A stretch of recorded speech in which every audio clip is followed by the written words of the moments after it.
Muy buenos días, mis hermanos. Dios les bendiga a cada uno de ustedes. Bienvenidos a este tiempo con Dios y con su palabra. Y hoy yo quiero que estés atento con tu Biblia abierta allí en tu hogar, con tus familiares, para que sean ustedes escuchando esta verdad que el Señor tiene para ustedes en esta mañana. Será una verdad que edificará, que confrontará y que también nos animará para avanzar en el proceso de crecimiento en nuestro Señor Jesucristo. El tema de hoy, como lo vieron en el título, está titulado Pertenezco a Cristo. Así que este mensaje me recuerda a un himno bautista que dice de esa forma: ya pertenezco a Cristo, no solo por el tiempo aquí, sino también por la eternidad. Y hoy, antes de que empecemos este tema, yo quiero que estemos orando, invocando la palabra del Señor sobre nuestras vidas, para que el Señor sea haciendo que éstas dé fruto al 100% en nuestros corazones. Así que oremos, dispón tu corazón y vamos a orar. Padre, en esta hora yo invoco tu palabra sobre nosotros, la cual no vuelve a ti vacía, Dios, sino que hace todo conforme al propósito por el cual tú la has enviado a nosotros. Padre, que esta palabra que hoy vamos a recibir, Señor, sea desarrollando, Señor, nuestro carácter, nuestro espíritu, nuestra mentalidad, Señor, a la estatura de Cristo, al varón perfecto, a nuestro Señor y Salvador Jesucristo, el cual murió por nosotros en la cruz del Calvario, y te damos gracias, Señor, por la bendición de traer salvación y vida eterna a nuestros corazones. La gloria y la honra es para ti, Dios. Bendice a mis hermanos que me están escuchando en esta mañana. Bendice a cada uno de ellos y que seas tú obrando en sus corazones. Que seas tú haciendo tu obra a través del Espíritu Santo en ellos. Gracias, Señor, porque tenemos, Señor, vida para poder seguir escuchando tu palabra, las cuales nos darán vida eterna y salvación. Gracias te damos, Señor, y oramos todo esto en el nombre de tu Hijo amado Jesús. Amén y amén. Así es, mi hermano, como les dije, hoy son dos versículos los cuales vamos a estar tratando. Realmente estos versículos, como ya te lo dije antes de orar, serán de edificación, serán de confrontación y también te animarán. Y el primero de ellos quiero que veamos es Romanos capítulo 14, versículo 8, el cual dice lo siguiente: pues si vivimos, para el Señor vivimos, y si morimos, para el Señor morimos. Así pues, sea que vivamos o que muramos, del Señor somos. Este es un conocido pasaje, es fuente de esperanza para el pueblo del Señor. Y los creyentes somos del Señor, pertenecemos al Señor. Él es el dador de vida. Y como dice el versículo, como dice este versículo, para el Señor vivimos y también para el Señor morimos. Así que somos del Señor en vida y en la muerte. Así que esta es una bendita esperanza del cual nosotros debemos gloriarnos en Dios. El otro pasaje también es muy conocido y todos lo nombran, declarando de que somos templo del Espíritu Santo. Y este pasaje está en 1 Corintios capítulo 6, versículo 19, el cual dice de esta manera: ¿o ignoráis que vuestro cuerpo es templo del Espíritu Santo, el cual está en vosotros, el cual tenéis de Dios, y que no sois vuestros? En este versículo de 1 Corintios capítulo 6, Pablo nos está recordando que nosotros los creyentes somos el templo del Espíritu Santo. Y no solo porque Él habita en nosotros, sino porque le pertenecemos a Dios. Pero esta verdad se complementa, mis queridos hermanos, por otra que es de igual importancia. Y es aquella que dice allí: no sois vuestros. Es decir, que nosotros los creyentes no nos pertenecemos a nosotros. No nos pertenecemos a nosotros mismos. No somos de nosotros. Y además de esto, también allí la palabra nos está diciendo: o ignoráis. Esto es como si nos estuviera diciendo: ustedes saben muy bien, ustedes no se han dado cuenta de que son templo del Espíritu Santo. Está como haciendo un énfasis el apóstol Pablo a los corintios, y también nos lo hace a nosotros. Y es como si nos dijera: ustedes saben muy bien que no se pertenecen. La idea profunda dentro de estas dos declaraciones de los pasajes que acabamos de leer es la redención. Y en ambos pasajes, mis queridos hermanos, y en especial en este último de 1 Corintios capítulo 6, el concepto detrás de estas afirmaciones es el hecho de que nosotros, los cristianos, fuimos redimidos por el Señor. Y este lenguaje de redención es la base que le da forma a este argumento que el apóstol Pablo está haciendo, de que somos de Dios y no nos pertenecemos. Y precisamente porque Él nos ha comprado a precio de sangre en el sacrificio de la cruz del Calvario. Así que nosotros somos siervos del Señor y no nos pertenecemos a nosotros. Por eso este tema está titulado así: pertenecemos a Cristo. Yo pertenezco a Cristo. Hay algo que nosotros no debemos hacer con estos dos pasajes y es separarlos. No podemos separar ambas verdades.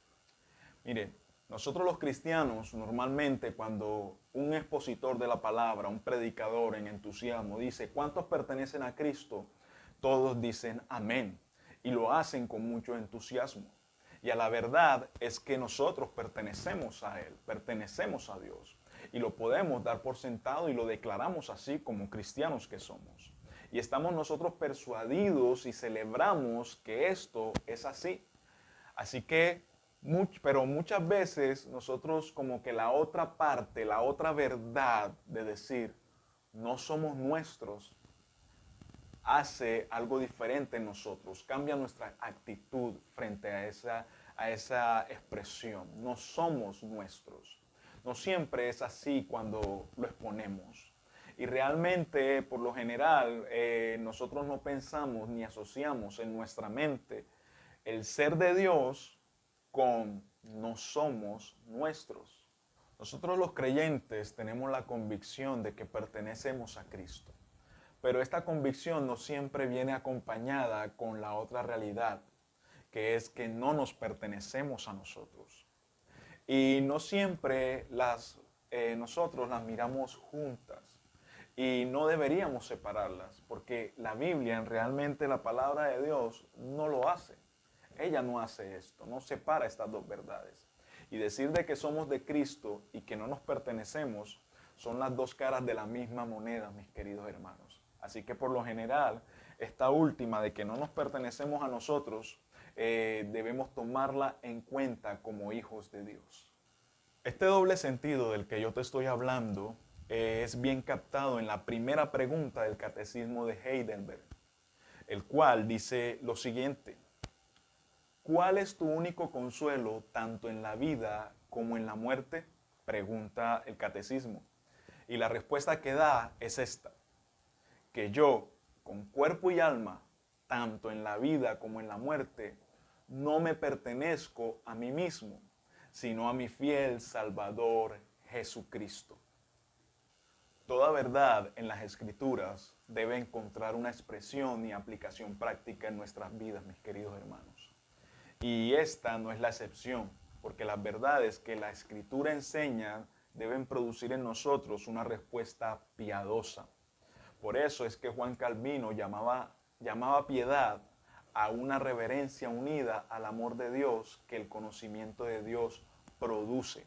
Y este conocimiento que nosotros encontramos en la palabra de Dios tiene que hacerse práctica en nosotros y en nuestra vida. Un teólogo llamado Williams, influyente y autor puritano, él decía que la teología es la doctrina o enseñanza de vivir para Dios. Es decir, que la verdad y la práctica son inseparables, mis queridos hermanos. Por eso nosotros, cuando decimos que somos del Señor y no nuestros, esta es una realidad que tiene mucha aplicación para la vida práctica en la cual nosotros estamos en Dios. Por eso, mis queridos hermanos, quiero hoy presentarte 4 frutos de una vida que está aferrada a esta realidad, de que pertenecemos al Señor, pero no a nosotros. La realidad de que somos de Cristo y no nuestros. Y la primera implicación que quiero enseñarte en esta mañana es la santidad. Y este es el sentido más directo del pasaje que acabamos de leer en 1 Corintios capítulo 6, versículo 19. Aquí Pablo nos está exhortando a nosotros los creyentes a caminar en santidad, a huir de la fornicación. Y la razón es porque Cristo nos ha comprado. Así que somos de Él y no de nosotros, mis queridos hermanos. Nuestros cuerpos, en el sentido más fundamental de la palabra, no nos pertenecen. Así que nosotros no podemos usarlos a nuestro antojo para fines contrarios a lo que el Señor ha dispuesto. En virtud de la cruz, nuestra vida, alma y cuerpo son de Jesucristo. Él los compró, pertenecen a Él, no al pecado. Así que nuestros cuerpos no le pertenecen a la lujuria, ni a la codicia, ni a la ira, mis queridos hermanos. No le pertenecemos a la avaricia o a la envidia, ni a la fornicación. Somos de Cristo y no de nuestras pasiones carnales. Así que cuando hablamos de que no somos de Cristo, estamos diciendo que no somos de la impureza ni de la impiedad. Nuestros ojos, mis queridos hermanos, no son para la avaricia, no son para la codicia, no son para la lujuria. Nuestras bocas tampoco son para las mentiras, ni para la murmuración, ni el chisme, ni para maldecir a otras personas. Nuestros oídos no son para las profanidades ni las inmundicias que dicen otras personas o que se expresan en otras partes.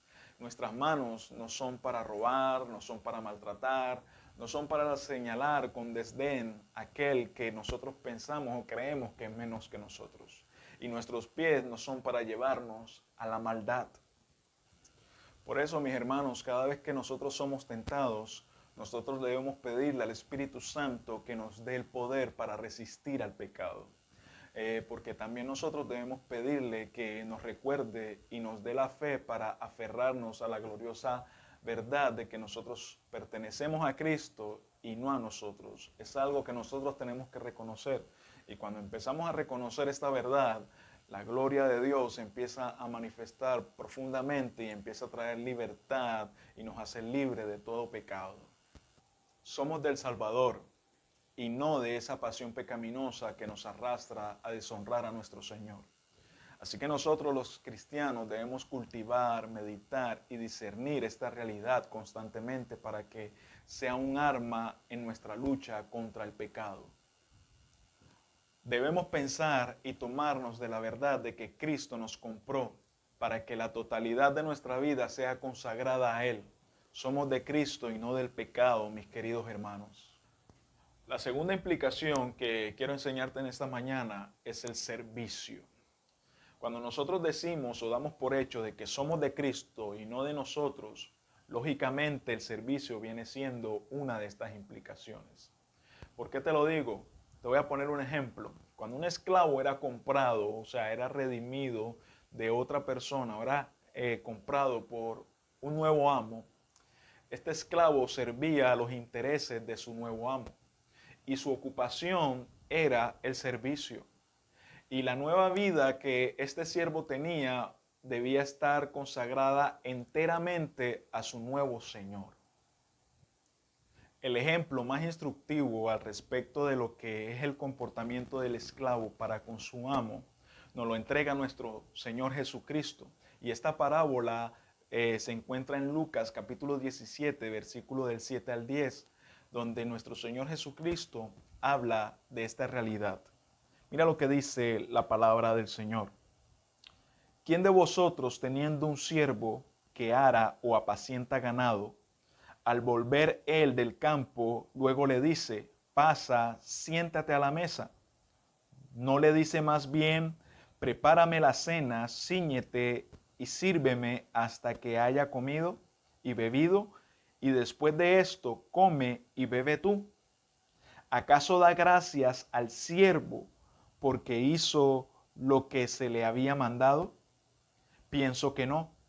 Así también vosotros, cuando hayáis hecho todo lo que os ha sido ordenado, decid, siervos inútiles somos, pues lo que debíamos hacer, hicimos. Al leer esta parábola, mis queridos hermanos, uno no deja de inquietarse por la aparente desdicha de este siervo o por la dureza de su señor.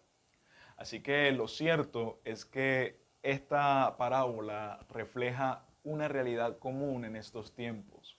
Esta parábola del siervo inútil hiere nuestro corazón, hiere nuestra sensibilidad.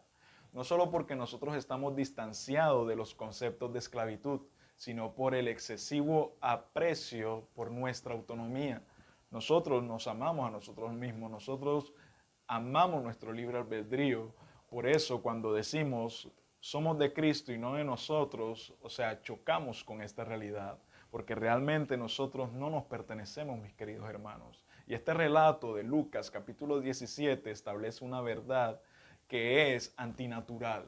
O sea, el pensar de que un hombre humilla a un siervo de esa manera o que el siervo tiene que estar agradecido por servirle a su amo es antilógico en nuestra sociedad moderna. Por eso la sensación de fastidio, hay una sensación de fastidio cuando uno lee este pasaje.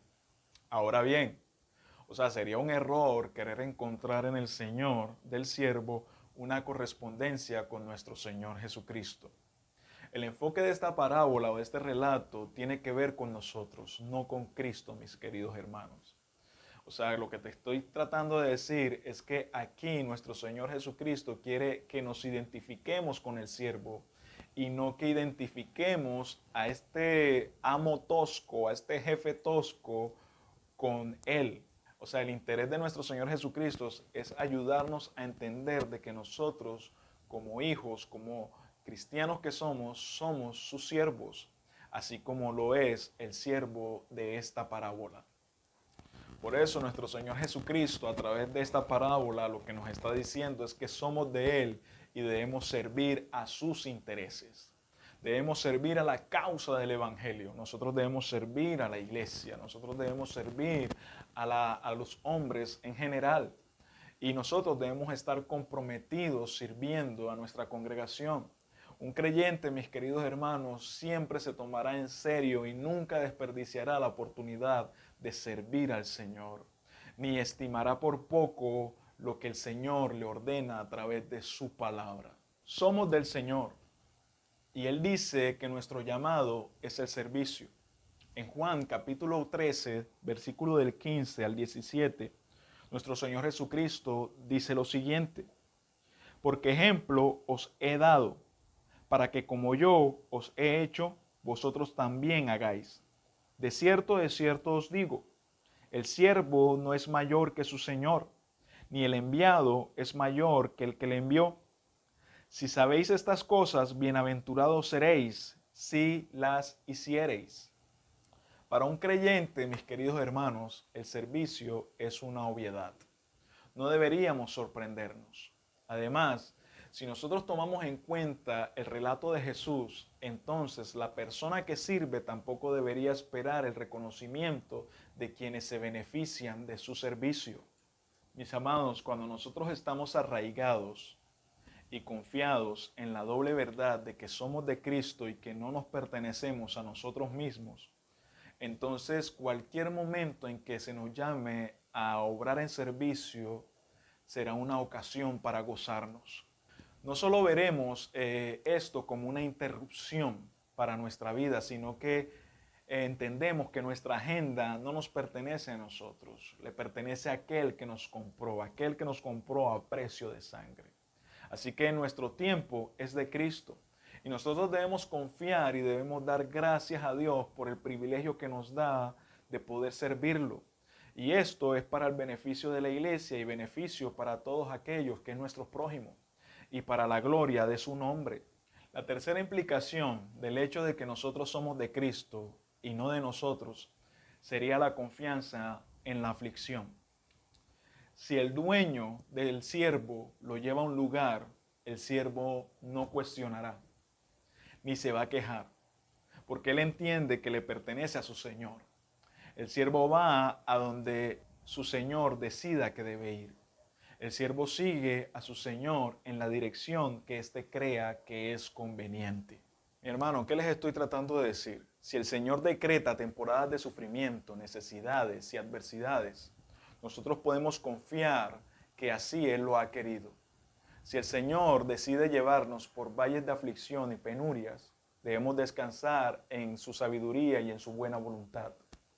Si Él dice que deberíamos cruzar por una enfermedad o por la escasez, entonces lo mejor que haríamos es cruzar confiando en la providencia de Dios, sin quejarnos, sin murmurar, porque Él posee nuestra vida y Él nos lleva a donde Él considere que sea necesario.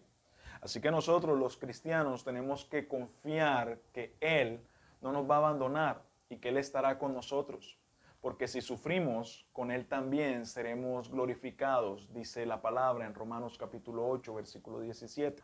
O también, como lo decía el profeta, bueno es el Señor para los que en Él esperan, para el alma que le busca. Bueno es esperar en silencio la salvación del Señor.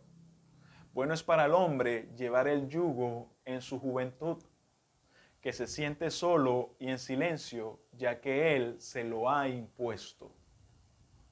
Antes se aflige, también se compadece según la multitud de sus misericordias, dice Lamentaciones capítulo 3, el versículo del 25 en adelante.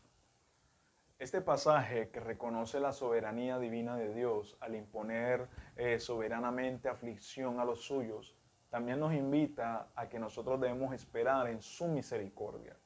El profeta Jeremías nos está exhortando a confiar en la bondad de este Señor, quien nos lleva, nos lleva a nosotros por valles de aflicción. Y el apóstol Pedro también hace un énfasis igual al respecto. Y yo quiero invitarte a que leamos estos tres pasajes que vienen a continuación. El primero está en 1 de Pedro, capítulo 2, versículo del 18 en adelante, que dice de la siguiente forma: Criados, estad sujetos con todo respecto a vuestros amos, no solamente a los buenos y afables, sino también a los difíciles de soportar, porque esto merece aprobación. Si alguno, a causa de la conciencia delante de Dios, sufre molestias, padeciendo injustamente, pues, ¿qué gloria es si pecando sois abofeteados y lo soportáis? Mas si haciendo lo bueno sufrís y lo soportáis, esto ciertamente es aprobado delante de Dios. El segundo se encuentra en el capítulo 3, versículo 17, que dice lo siguiente: porque mejor es que padezcáis haciendo el bien, si la voluntad de Dios así lo quiere, que haciendo el mal.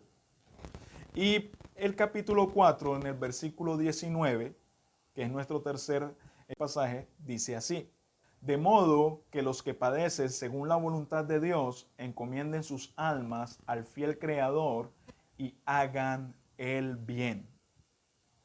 Estos pasajes que acabamos de leer claramente establecen por lo menos tres verdades. Primero, que el sufrimiento para los creyentes es algo ordenado por el Señor. En segundo lugar, que Dios aprueba cuando un creyente sufre de una manera piadosa y sin renegar. Y en tercer lugar, que podemos encomendar nuestra alma al Señor para así hacer incluso su voluntad en medio de la aflicción en la que estamos viviendo. Si el Señor es quien dirige y ordena nuestra vida, nosotros podemos descansar en que seremos guiados en la dirección que su sabia providencia decida. Y tener esta conciencia nos permite tener consuelo y esperanza, mis queridos hermanos.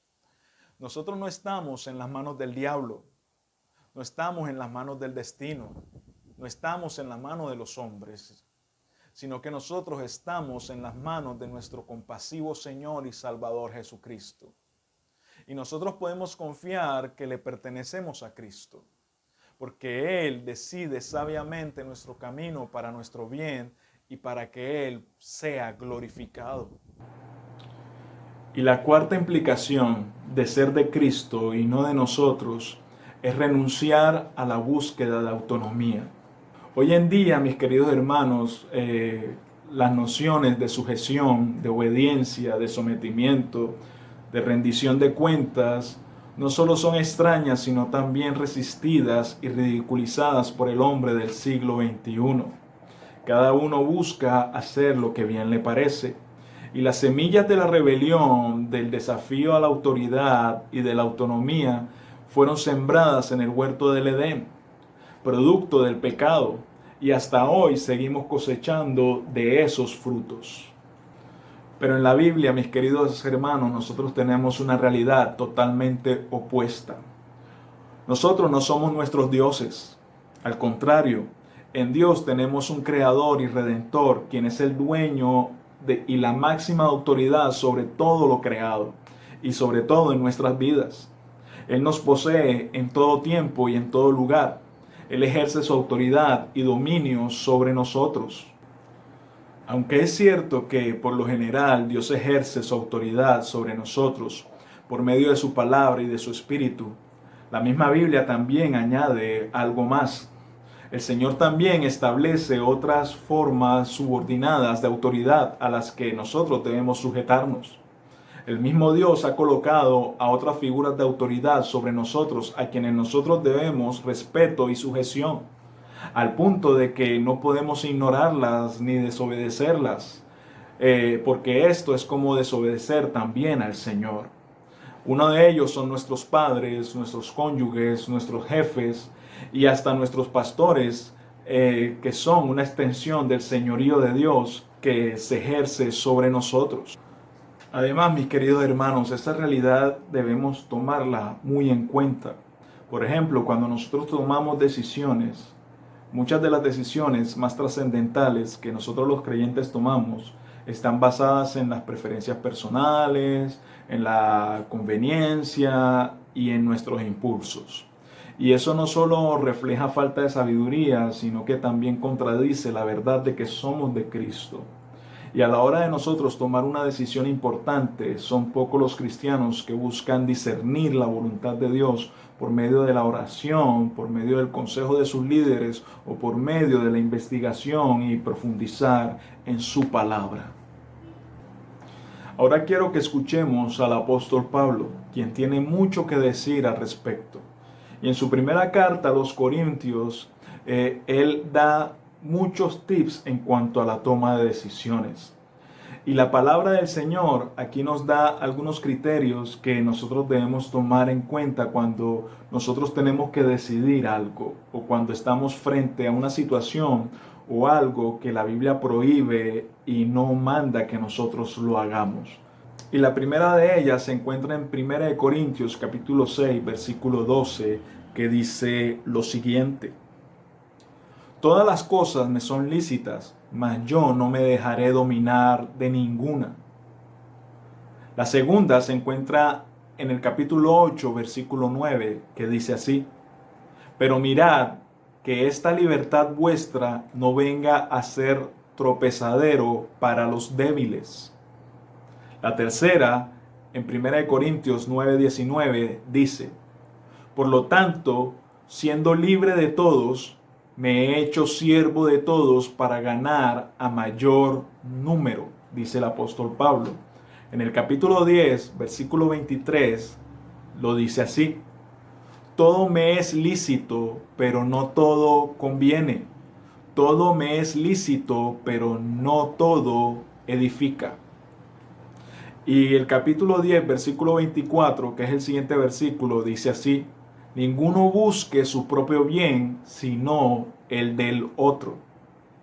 Y el versículo 32 del mismo capítulo dice así: no seáis tropiezo ni a los judíos, ni a gentiles, ni a la iglesia de Dios. Aquí el apóstol Pablo nos ha dado una serie de principios y sabios criterios que nosotros debemos observar a la hora de vivir y de tomar algunas decisiones. ¿Por qué? Porque esto nos exhorta, mis hermanos, a no buscar nuestro propio bien, sino el bien de los demás. Nosotros debemos evaluar si las cosas que hacemos son de edificación para otros y para los demás. Nosotros debemos tomar en cuenta el impacto positivo y negativo que hacen las decisiones que tomamos o lo que nosotros hacemos. Mira, nuestra meta siempre debe ser la edificación de la iglesia, la edificación de los hombres. Mira, nosotros los creyentes, nosotros debemos vivir con nuestros ojos mirando al cielo y nuestras manos extendidas hacia los demás. Mira, así es como nosotros expresamos y materializamos la convicción de que nosotros somos de Dios y no de nosotros, amando a Dios y amando a nuestro prójimo como a nosotros mismos. En conclusión, lo que yo te quiero decir en esta mañana es que tanto en cuerpo, alma y mente somos de Cristo. Nuestra vida es del Señor y Él hace según su sabia y buena voluntad. Mientras buscamos aferrarnos a esta verdad en cuanto a la santidad, el servicio, la confianza en medio de la aflicción y la renuncia a la autonomía, vendrán por añadidura. Somos su posesión y eso es glorioso. No nos pertenecemos, mis hermanos. No nos pertenecemos. Miren, mis hermanos, nosotros no podemos comprar todo lo que podemos o queremos. No podemos ir a cualquier lugar solo porque se nos antoje. O sea, nosotros no podemos relacionarnos con una persona solo porque nos sintamos atraídos por ella. Nosotros los cristianos nunca deberíamos decir es mi vida y yo hago lo que a mí se me dé la gana. Ni tampoco deberíamos decir este es mi dinero y yo lo gasto como yo quiero. Porque ninguna de las dos cosas son ciertas, mis queridos hermanos. Estoy insistiendo y lo que te estoy realmente hablando es que pertenecemos a Cristo y no a nosotros mismos. Cuando nosotros tomamos decisiones, nosotros debemos hacernos preguntas. Por ejemplo, nosotros debemos preguntarnos, ¿en qué me edifica esto que voy a hacer? ¿Qué dice Dios? ¿Qué piensan mis líderes o mentores? ¿Qué le conviene a la iglesia? ¿Cómo puedo contribuir esto a causa del testimonio del Evangelio? Nosotros tenemos una conciencia, mis hermanos, y la conciencia de nuestra redención debe llevarnos a renunciar a la búsqueda y las pretensiones de autonomía que nosotros tengamos en nuestro corazón. No somos de nosotros, somos de Cristo. Cuando nosotros confiamos de que somos de Cristo y no de nosotros, esto nos preservará de ese sentido de merecimiento tan común en el día de hoy. Y realmente esto hace que nosotros los hombres seamos arrogantes, seamos exigentes, y esto nos lleva a una constante desilusión, el estar pensando de que todo lo que yo recibo me lo merezco o me lo gané de una u otra manera. Y esta es una dulce convicción que nos librará de esa prisión de que nosotros suponemos o tenemos la obsesión moderna de que son nuestros derechos y yo me lo merezco. Y cuando nosotros nos apropiamos de la verdad de la que te estoy hablando, de que somos de Cristo y no de nosotros, esto hará que nosotros experimentemos una genuina libertad para amar y poder servir a Dios con todo nuestro corazón. Cuando tú te aferras continuamente a esta realidad de que no te perteneces, que le perteneces a Cristo, entonces lo que es la esperanza, el consuelo, la paz y el gozo serán nuestros fieles compañeros en esto. Romanos capítulo 14, versículo 8, vuelvo y te lo repito, que si vivimos, para el Señor vivimos, y si morimos, para el Señor morimos. Así pues, sea que vivamos o que muramos, del Señor somos. No somos nuestros. Y esto es una dicha, mis queridos hermanos, que debemos apreciar. Quiero invitarte a que oremos para cerrar y poner esto delante del Señor. Padre, en esta hora te damos gracias, Dios, por tu palabra. Gracias por permitirnos profundizar en estas verdades de que te pertenecemos y no a nosotros mismos. Padre, gracias porque sabemos que esta verdad trae libertad a nuestro corazón. Padre, perdona nuestras faltas, Señor, perdona nuestros pecados. Perdona aquellos pensamientos egoístas y de autonomía que hemos tenido, Dios.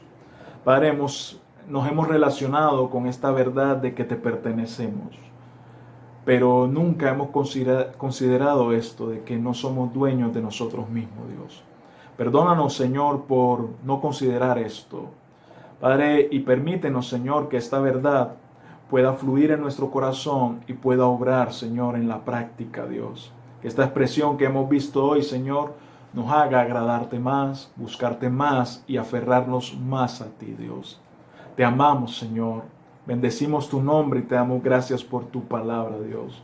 Derrama tu santidad sobre nosotros. Pon un corazón, Señor, de servicio en nuestra vida, Dios. Padre, y no permita, Señor, que nos creamos autosuficientes, Señor. Padre, y ayúdanos a soportar la aflicción como la que estamos viviendo actualmente, Dios. Padre, que este tiempo de pandemia, de cuarentena, Señor, pase pronto, Dios. Es nuestro anhelo, Señor, es nuestro deseo, Dios, poder salir de esto lo más pronto posible. Esto solamente lo puedes hacer tú, Señor. Padre, solamente tú puedes obrar con un milagro, Dios. Aquellas familias, Señor, que están en necesidades, que están padeciendo, Dios. Padre, sé tú obrando en la vida de ellos, Señor. Padre, sé tú, Señor, moviéndote, Señor, con gloria y con poder en medio de la situación que cada uno de nosotros está viviendo, Dios. Padre, no son tiempos fáciles, Señor. Han sido tiempos difíciles, Señor. Pero estamos aferrados a ti, Señor. Estamos dependiendo de ti, solamente de ti. Confiamos en tu soberanía, Señor. Confiamos en tu voluntad, en tu sabia providencia, Dios. Y que tú harás conforme, Señor, a lo que tu palabra y tus promesas dicen, Dios. Padre, gracias por estar con nosotros. Gracias por tu palabra. Y te damos la gloria y te damos la honra. En el nombre de Jesús oramos. Amén y amén. Dios les bendiga, mis hermanos. Y nos vemos hasta la próxima cita.